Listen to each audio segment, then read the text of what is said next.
Okay, recording is on, and welcome everyone to our training. What we're going to be looking at tonight is we're going to be looking at a pre-launch checklist. So everything that you should have done ideally before you publicly announce your campaign. I'm not going to go into every single detail of you know what a candidate could have for each item. There are some things, and I'll be still admitting people, there are some things that need more detailed information, or they need their own separate breakout of exactly how to do that, such as how do you do a press kit. And so we will get into those as well in the future, but tonight is just to give you kind of a basic checklist, and you will have that checklist and you will be able to customize it for your race or what your needs are. But this gives you at least a start and a basic checklist. I will be providing this checklist when I load this up to YouTube, also in the Facebook area, and also in the email that I send out to candidates every 2 weeks. I will have a link to the document so that you can look at that checklist. So now I will cross my fingers that my screen share goes well. Okay, got the screen share. We will have questions at the break, so we'll get through this and then we'll have time for Q&A. So looking at what you should have done before you publicly launch. This doesn't mean before you're getting ready, before you're working with your volunteers. It means before you do that public launch. And usually the public launch is either like a presser, you're gonna hold a press conference. It could be a media launch. It could be both, but it's when you make your big splash, right? So you want to be ready for that. So this is the checklist to go through. So the first thing is to select your dates for important functions on your checklist. And the first one is, okay, so when do you launch? If you're going to have a press conference or you're going to have your marketing push, what date should that be on? You're going to want to look at dates that don't conflict with other major happenings, because the big thing that you want is you want media there, right? So you're going to make sure that you don't want it to conflict with like major things that are happening and on the schedule, but you also want it early enough so that you can launch your campaign and be ready. So good days for that are Tuesdays, Wednesdays, and Thursdays. Fewer news happenings on those days. Friday is probably the worst day on the face of the planet to have a press conference. That's the day you release information that you want no one to pay attention to. So Tuesdays, Wednesdays, Thursdays, and then you want to hold your press conference about between 10 and 11 a.m. Okay. 2 weeks earlier than that is your drop dead date for having your press kit ready. So that's another important date to put on your calendar. You also want to put the date for your website to be ready about the same time as you have your press kit ready, because you want to be able to have enough time to check. But the big thing about your website is this is public facing. So if it can be seen by the public, depending on the race that you're running, it may start the clock for your campaign. And then you're under campaign finance laws and all that kind of stuff. You're no longer exploratory committee or anything like that. You are a campaign, so watch that. Optional, a fundraising kit, which is pretty similar to your press kit. So if you do one, it's pretty easy to do the other. And then select your dates for professional photos. And I put that on there and I called it out because that is the #1 thing I see that holds campaigns up from all the things that they want to do. They realize, oh crap, I don't have this yet. So very, very, very important. Very early thing to do.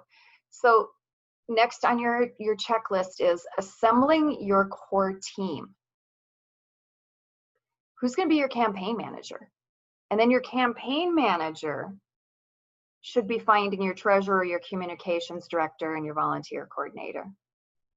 Now, if you have a really small campaign, you may have like a couple friends that help out, and really you're kind of doing it because you have 500 doors to knock and that's really it.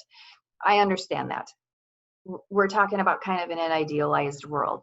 If you are in a larger race, you're going to have a lot larger core team than that. But you want to have at least your core team assembled.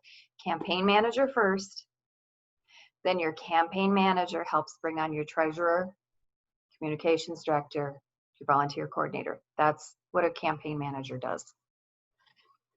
Next thing in your checklist is, who are you?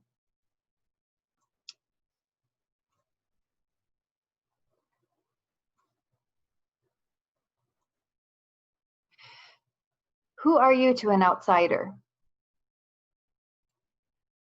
If someone else that doesn't know you looks at you, searches for you, what impression do they come away with, and why? So you're going to manage your reputation by searching. Just do a Google search on yourself. Take notes of anything you find, right? Review any online biographies, like business biographies, any group that you ever belong to that there's a biography. Make sure that they're up to date and it's, you know, what you want to have said about you. Ensure your government filings are in order, which includes your taxes, liens, home rental, voter registration history. There have been candidates that get hit hard because they run for office and yet they've never voted. Now, maybe to a libertarian that doesn't seem that odd, but to a lot of voters, that to them sounds as if you aren't serious. So I'm not saying you can't run, I'm just saying be prepared for that. Review social media accounts. I think we all know why. Just do a review, and if you didn't know you, would you come away with, wow, that is definitely someone I want as a city councilor? Amazing. Or would you be like, holy cow, that's a hot mess? Okay, review that. Create a list of prior places you've lived, jobs, personal details, that type of thing. You're just gathering information about yourself. Clear up any legal issues that you have. If you have like a messy domestic situation going on or in the past, clear it up or be ready to address it. Account for any previous campaign donations. People will look that up. They will look at campaign donations, they'll look at organizations you donate to. Just make sure you feel good about it and you know why you donated. Any place you've taken a position on issues, you've spoken on in public, there's video of you, anything like that, just take a quick look through there and then have a crisis plan in place. If any of these things looking from the outside kind of pop up and go, ooh, just have a crisis plan in place. And we do have videos and information on how to create a crisis plan, which is simply a way of saying information about you came out. This is how you address it. Now, how do you define yourself? You should have, if you're running this year or next year, you should have already joined community groups so that you can have a lasting affiliation with and not just be seen as jumping in just so you can get votes. Secure your own URLs. Do you own your own name? Even more fun. Could you buy the URL of your opponent's name? You can have lots of fun with that. Compile a list of the awards and honors that you've received, because this is all about how you're going to define yourself. So you're gathering information so you can decide how you want to define yourself. You get to write your own story. That's what I want. I want you to be able to write the story of you. Organize memberships. You want to put them on your candidate bio. Reach out to your local national affiliations. You know, just kind of give people the heads up, start talking to them, get some feedback. Don't tell them so much as listen. Start thinking about this. This is very important. 3 adjectives that you want people to think of when they think of you. I'm not asking what they already do. I'm asking you, what 3 adjectives do you want people to think of when they think of you? Because that is going to be the key to your campaign and your branding right there. Have your professional headshots taken. You want friendly, open. The feeling you want them to come away with is those 3 adjectives. If you get your photos taken and you ask people, give me 3 words that describe this photo, and they match up pretty well to those adjectives, you did great. Your photographer did great. And also tell your photographer what your 3 adjectives are so that they can help you with that. Get some photos taken with your family. If you don't have immediate family, do extended family. Don't have that. Do you have a dog? If you don't have a dog, can you borrow a dog? You have to have a photo taken with some other creature that loves you and can stand to be around you. You also want some action shots. You'll be staging these, you interacting with people, you know, shaking hands, kissing babies, kind of things. You're going to gather old family photos, pictures from your youth, ones that tell the story of you, because you'll be using those throughout your campaign to humanize yourself. That way you're not a lizard person, right? Now you're going to start to take that information and develop your bio, and then come up with at least one story from your past that tells who you are. It's either an inspiring story or it explains why you're running. But if you tell that story, people go, I know who you are now, right? You're going to start to build up your social media posts with the message, tone, and imagery you wish to carry through your campaign, even though you're not in campaign mode. So these are not, hey, I'm running for office, or hey, look at this issue. But they are posts that start to paint the picture of who you are as a person and what you will do in office without being campaigny. So you're going to want to build those up. Ideally, you want to have at least 6 months of that, but do what you can. You're also going to be looking for community leaders who will vouch for or endorse you, right? People in the community who are respected and credible. You'll be searching those people out, having conversations with them, asking if they will vouch for you, endorse you. Next on your checklist is data. You need some type of data managing system. Very small campaign, yes, you can get away with Excel, or you can get away with Google tools or whatever. Larger campaigns, you can't. You're going to need some type of system, for door knocking and emailing and all that kind of stuff. You need your email system. So you need your campaign email, and you need, how can you send out mass emails? How can you send out one-on-one emails? How are you going to do that? So what email system are you going to use? You need to have some type of volunteer sign up, which will be incorporated into your website.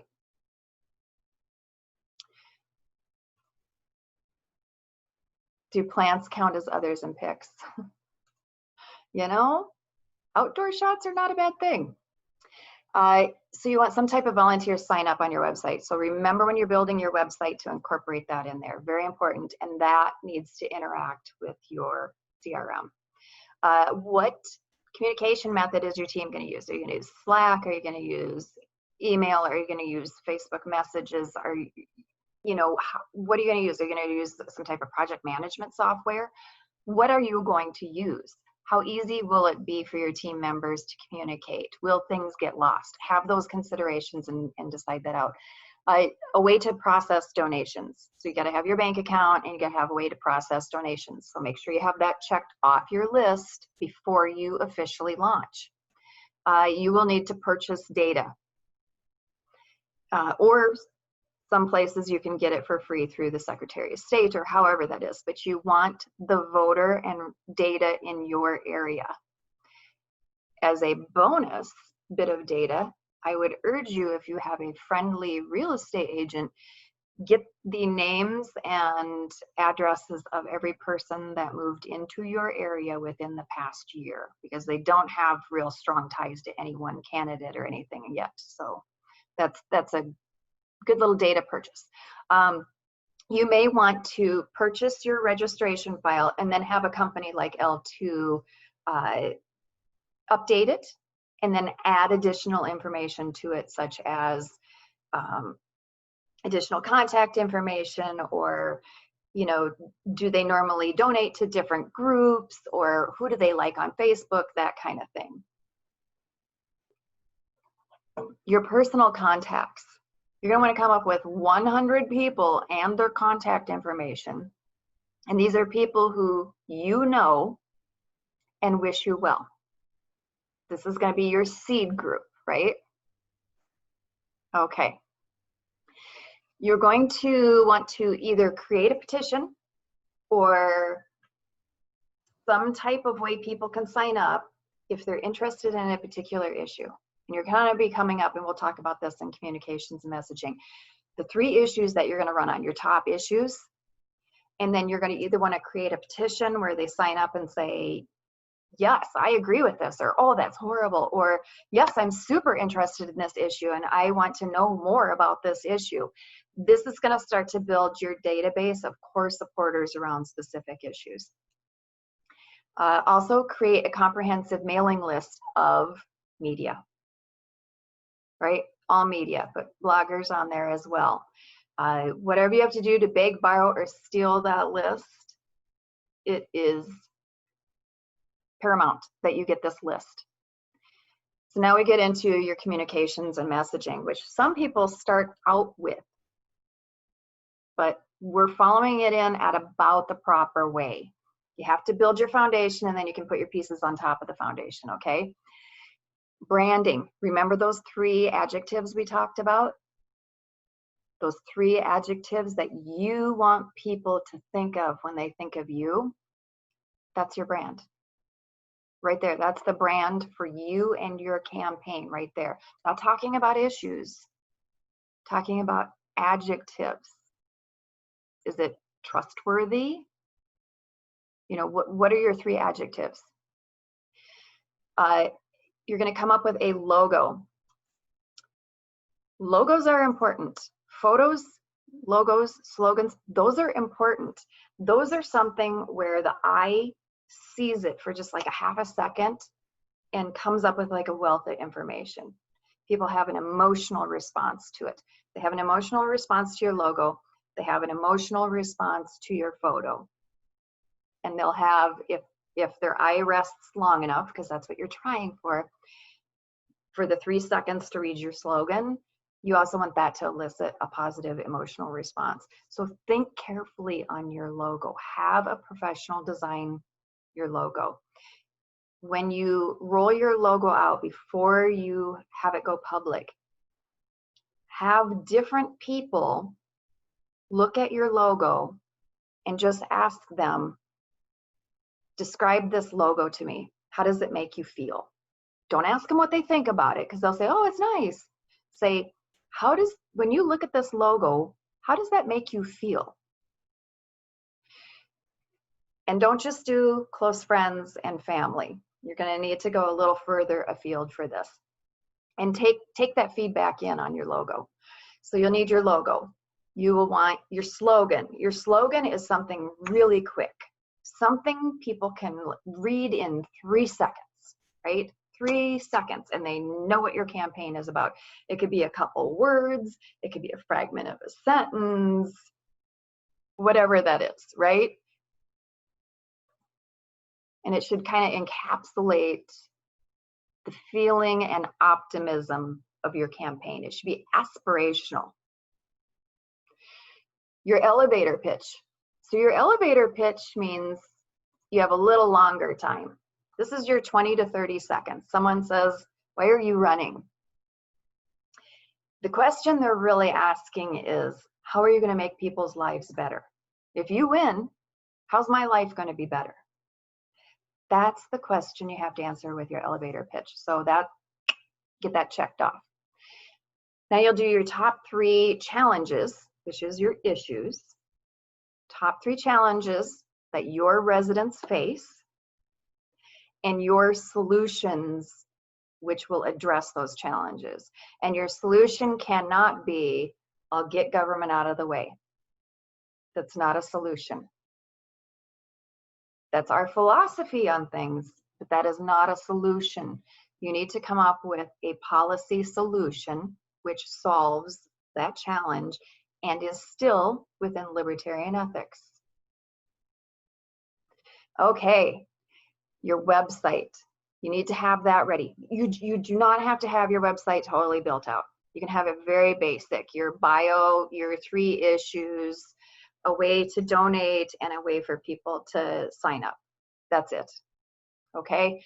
But you do need it up there, and you do need photos.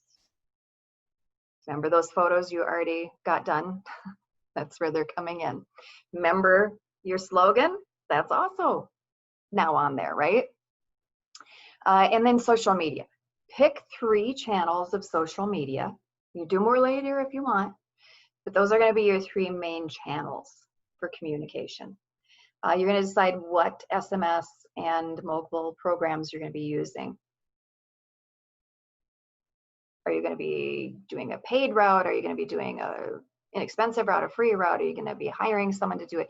What is that? But you need to decide, what is that going to be? What service are you going to be using? And then another thing that you're going to be doing is you're going to write a few sample letters to the editor about how awesome you are, as if they're written by a friend or supporter. When you ask people to write a letter to the editor, that's very daunting. But if you can give them an example and say, here's an example of a letter to the editor, they can then reword it to fit how they would speak. But you're going to want to do this early because you want it all in a line with your branding, your elevator pitch, your everything, right? You want this cohesive message. You got to fundraise. You have to fundraise before you go public. Some people think that you go public so you can fundraise. No, you need to have at least 10%, probably closer to 25% of all the money that you're going to raise before you even publicly launch, right? This does start the clock, depending on how you structure things for your campaign going under campaign finance law, but just be aware of that.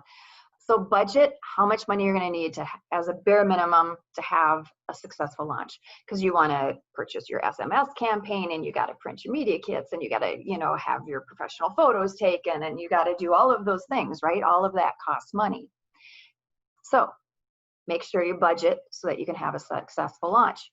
Make sure your treasurer and volunteers understand the campaign laws and how to do the reporting mechanisms. You're going to create a very basic donor packet. The bio, little information on your three issues, very basic campaign plan, right? You're not going to be giving away all your secrets, but this is to answer the question, why should I give you money? How are you going to win? That's what you're going to be answering in that. And it's not something that you just email out, mass email out and hope.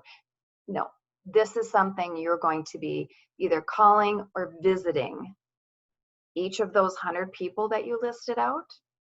You're going to be either visiting them in person or calling them.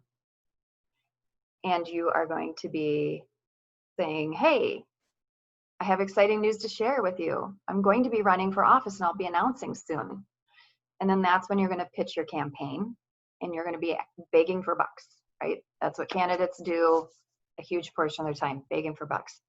And then you're going to be getting introduced to some friendly whales. Different groups have people within them that have more money and more capacity to give. So let's get that set. Okay, planning the press conference. Choose the location. You want it to be easy for reporters to attend. You want, good visual interest, little background noise, and then they got to be able to plug in. Define your message for for the press conference. 3 to 5 key points, probably 3. Keep it to 3. Create your basic press kit, which is, your bio, your photo, your key points, and then some quotes from community leaders about how awesome you are. That's your social proof. You are going to create a podium sign with your logo, your website, and the phone number for your SMS updates. That way, when it's seen on TV and that kind of stuff, that's right there. You're going to ask your community leaders to endorse you at the presser. Find a moderator who's experienced with the press, and then they can facilitate the press conference. So they're introducing everyone, they're keeping everything flowing, they're, talking back and forth with press, that kind of thing, right? Send an embargoed. Embargoed means you can't say anything about this until this date. Press release to the media 1 week ahead of that presser. Conduct a dress rehearsal. Do not do this cold. Get everyone together for your press conference and do a practice. 3 days after you send that press release, you're going to call every one of those media contacts and you're going to ask them, who will be there covering this? Not, are you going to be there? It's, who will be there from your organization to cover this? Now, 1 day before your presser, you're going to send that press release to that media list again. Preparing for your marketing launch. So test your website. Don't leave that till the last minute. Prepare your digital ads for Google and social media and streaming services and that kind of stuff. And they'll run for about 2 weeks so that on launch day, everything hits at once. Have your SMS launch message ready with volunteers ready to respond, right? Have images and sample messages ready for your inner circle of supporters to share at launch, right? I mean, you want everything to hit at once, just big, big, big. Create as much buzz as you can. Have a social media team ready and trained for launch day.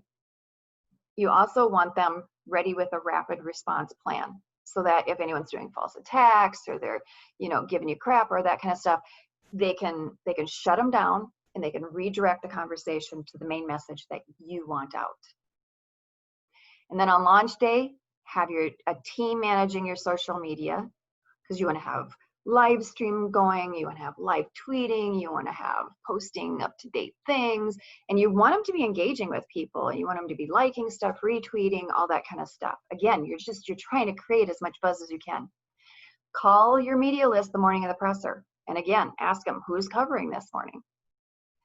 Have physical and electronic copies of your press kit. Have your communications director or your campaign manager prepare the room. Check the location for electrical outlets. You want to be able to plug into microphones, lights, all that kind of stuff. Set up the podium, make sure the background's good, the lighting's good, and make sure there's enough seating in the room for reporters. And they have room for their equipment. Have volunteer take down the names and media company for all the press that attend. And have your communications director welcome press as they arrive and then hand them a press kit. And then they can tell them where and how to schedule a private interview after the presser with you.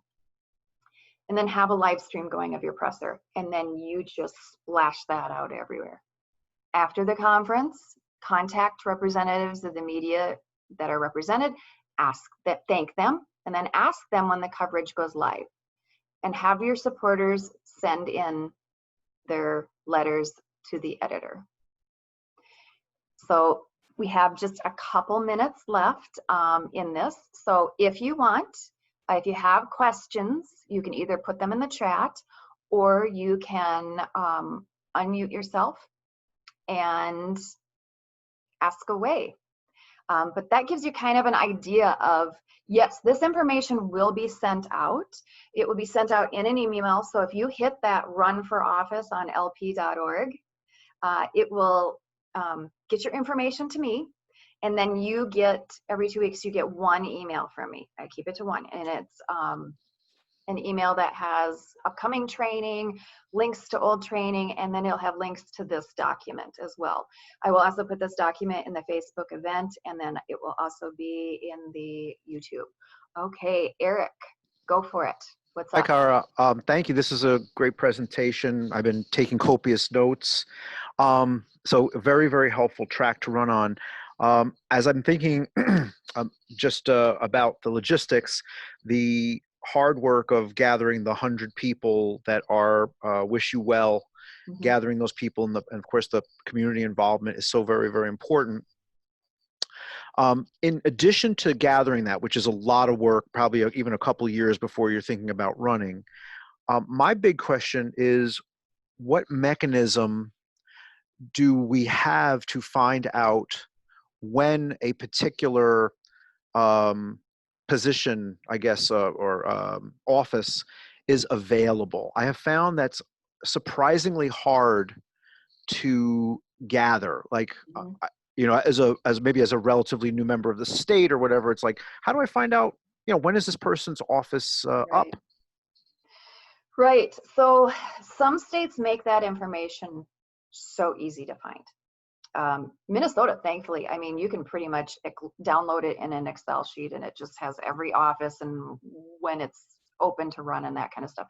Other states, man, they make it like you have to be a super sleuth on that. The best thing that I can tell you is to get with your state affiliate, your state chair, your state political director.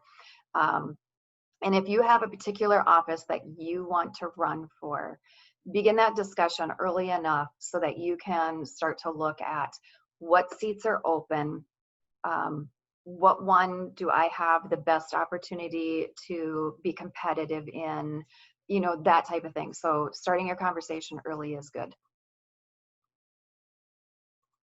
Okay, do we have any other questions? I know I threw a ton of information at you on this checklist. And I will get this checklist to you. You will be able to download it and you can customize it for yourself.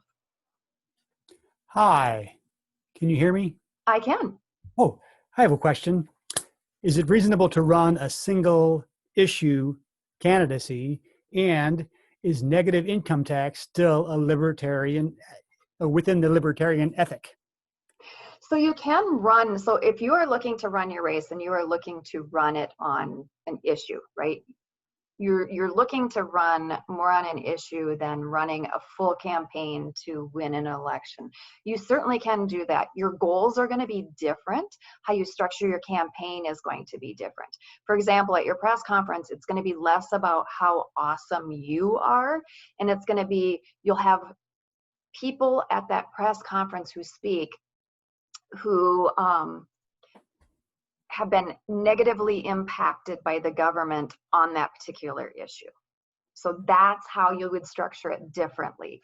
But yeah, you can run on one issue. You can definitely do that. Yeah. And is negative income tax still within the libertarian ethic? I think it is. Okay, fair enough. Yeah, I mean we're kind of a fairly wide range on Good. that, but yeah, I mean I still hear plenty about it.